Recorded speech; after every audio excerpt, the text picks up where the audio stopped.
avoiding cliff after fiscal cliff. You would think passing a budget would be the president's top priority. Nope, think again. It has been 1,379 days since the last budget was passed in 2009.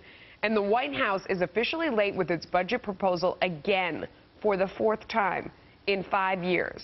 It is astonishing given the concerns about our country's fiscal situation. Joining me now is Congressman Marsha Blackburn, who is on the House Budget Committee. Welcome back to the show. Good to be with you. Let's talk about procedure here. I mean, what's supposed to happen? The president's supposed to come up with a budget and turn it over to Congress, right? That's exactly right. And he is to lay out his budget. And you know, Melissa, a budget is a statement of a nation's priorities.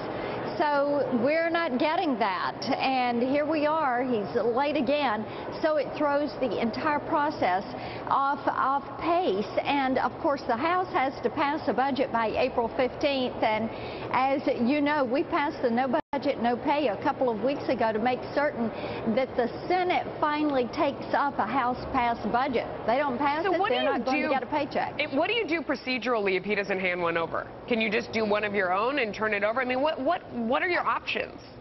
That's what we're going to have to do is under the direction of Paul Ryan, who is chairman of the Budget Committee, they will get to work. They will get baseline numbers from the CBO, and I imagine in the next couple of weeks they'll start laying out a process and allow the House Budget Committee to do its work, to work with the standing committees and to make certain that we do have a spending plan for this nation. We're wanting to get us back on the road to fiscal health, and you know, we would wish that the president shared that desire with us. Well, I mean, obviously it's a strategy. I mean, it's not like he's just not turning in his senior thesis in time, or he hasn't been working on his homework, or he doesn't have anyone sitting around with the calculator that could help him. Right. I mean, clearly this is a strategy. So what does he gain by stalling and not doing anything?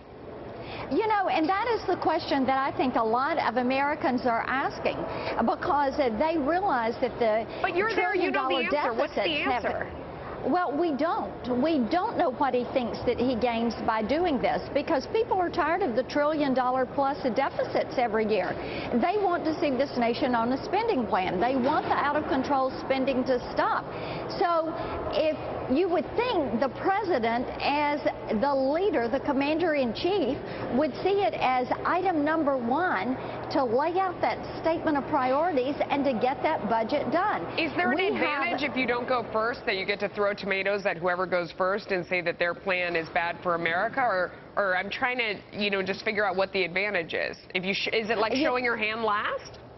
I don't know what they think the advantage is. What we think is the imperative is that we have a budget that is going to come into balance and be able to do that within a 10-year period of time. You know, the last budget the president brought forward, it didn't come into balance for another 40 years, and people are saying, look, we've got to do better than this.